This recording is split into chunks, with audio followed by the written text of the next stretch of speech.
নমস্কার বন্ধুরা, আমি আজকে আপনাদের করে দেখাবো রেস্টুরেন্ট স্টাইল কাবলি ছোলা। তবে চলুন শুরু করা যাক আজকে আমার রেসিপি। কাবলি ছোলা রান্না করতে প্রথমেই লাগবে কাবলি ছোলা। আমি এইটা ওভারনাইট ভিজিয়ে রেখেছিলাম। এবার এইটাকে আমি প্রেসারে সেদ্ধ করে নেব। আর লাগবে টক দই, কিছুটা পরিমাণে ধনেপাতা, টমেটো, পেঁয়াজ, রসুন, আদা সমস্ত উপকরণ আমি একটা পেস্ট করে নেব। আর লাগবে স্বাদমতো হলুদ, লবণ, কেসুরি মেথি, আর লাগবে ছোলে মশলা। তবে চলুন আজকে আমার রেসিপি শুরু করা যাক। আমি প্রথমে প্রেসার কুকারে কাবলি ছোলাগুলিকে দিয়ে দিলাম।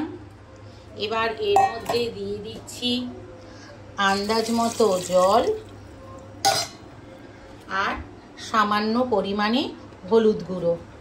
এবার এটাকে আমি প্রেসারে 4টে সিটি দিয়ে নেব। 4টে সিটির পর ফিরে আসলাম। আমার কাবলি ছোলাটা একদমই সেদ্ধ হয়ে গেছে। এবার এইটা আমি একটা বাটিতে ঢেলে নেব।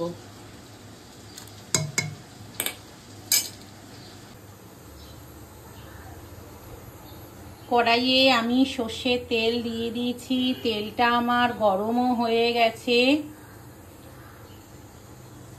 এবার এই তেলে আমি একটা তেজপাতা, কিছুটা দারচিনি, ছোট এলাচ আর কিছুটা পরিমাণে গোটা জিরে ফোড়ন দিয়ে দিলাম। সমস্ত উপকরণ তেলটার সাথে ভালোভাবে মিশিয়ে নিচ্ছি। এই ফোড়নটা দিলে একটা সুন্দর গন্ধ বেরোয়। এবার এর মধ্যে আমি আগে থেকে পেস্ট করা পেঁয়াজ বাটাটা দিয়ে দিলাম।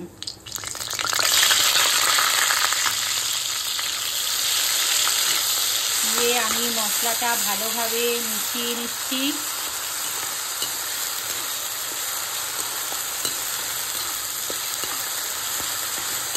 গ্যাসের ফ্লেমটা এই সময় আপনারা মিডিয়ামেই রাখবেন।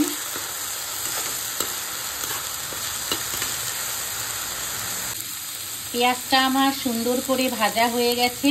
এবার এর মধ্যে আমি আগে থেকে পেস্ট করা টমেটো, আদা, রসুনটা দিয়ে দিলাম।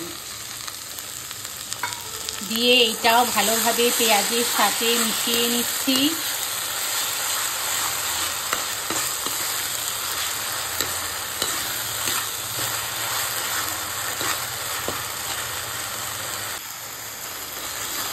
মশলাটা আমার ভালোভাবে কষানো হয়ে গেছে।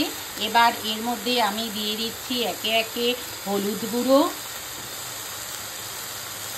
কাশ্মীরি মির্চ, স্বাদ মতো লবণ, সামান্য পরিমাণে চিনি আর দিয়ে দিচ্ছি কিছুটা জিরের গুঁড়ো। এবার সমস্ত উপকরণ আমি ভালোভাবে কষিয়ে নিচ্ছি।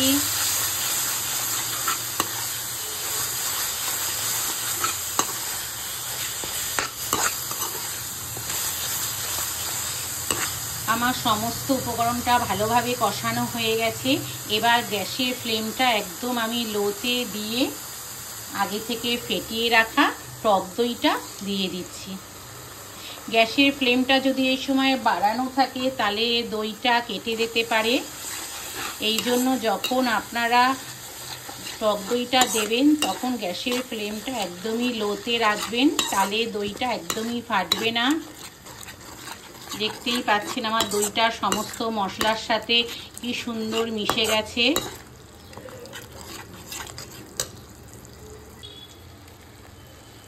কাবলি ছোলাটাকে আরেকটু টেস্টি করার জন্য আমি দিয়ে দিচ্ছি এর মধ্যে ছোলে মশলা।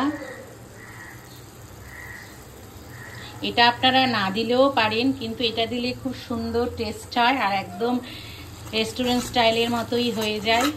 আমি আজকে ওইভাবেই বানাচ্ছি। মশলাটা দিয়ে ভালোভাবে একটু মিশিয়ে নিচ্ছি আর দিয়ে দিচ্ছি কিছুটা পরিমাণে কেসুরি মেথি।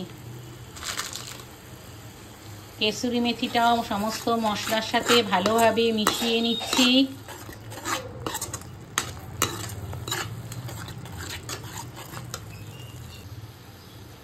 এবার এর মধ্যে আমি দিয়ে দিচ্ছি আগে থেকে সেদ্ধ করা কাবলি ছোলাগুলিকে।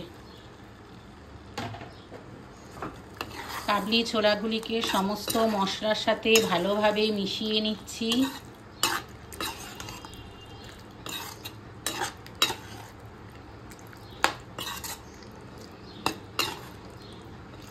কাবলি ছোলাগুলি মশলার সাথে ভালোভাবে মিশে গেছে।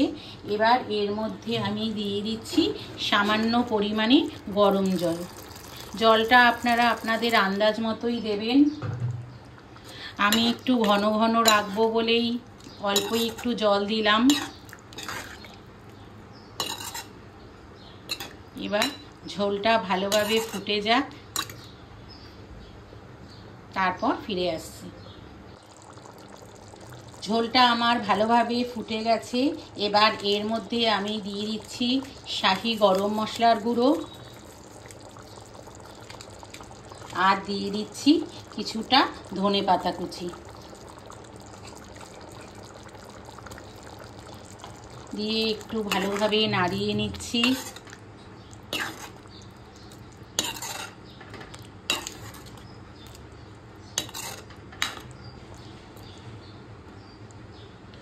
আমার আজকে কাবলি ছোলা মোটামুটি রেডি হয়ে গেছে। এবার উপর থেকে আরেকটু কেসুরি মেথি ছড়িয়ে দিচ্ছি। এটা দিলে একটু টেস্টটাও ভালো হয়। আর দিয়ে দিচ্ছি সামান্য একটু ঘি। এটা দিয়েও ভালোভাবে একটু নাড়িয়ে নিচ্ছি।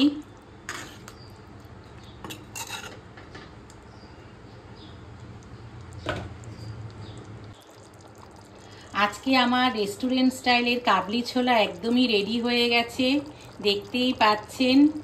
শীতকালে এটা গরম গরম রুটি পরোটার সাথে জাস্ট জমে যাবে। আপনারা অবশ্যই এটা বাড়িতে একদিন ট্রাই করবেন, আশা করি ভালো লাগবে। আজকে আমার রেস্টুরেন্ট স্টাইলের কাবলি ছোলা রেসিপিটা যদি আপনাদের ভালো লেগে থাকে তাহলে চ্যানেলটাকে please like, share and subscribe করে দেবেন। সবাই ভালো থাকবেন, সুস্থ থাকবেন। দেখা হচ্ছে অন্য কোনো ভিডিওতে।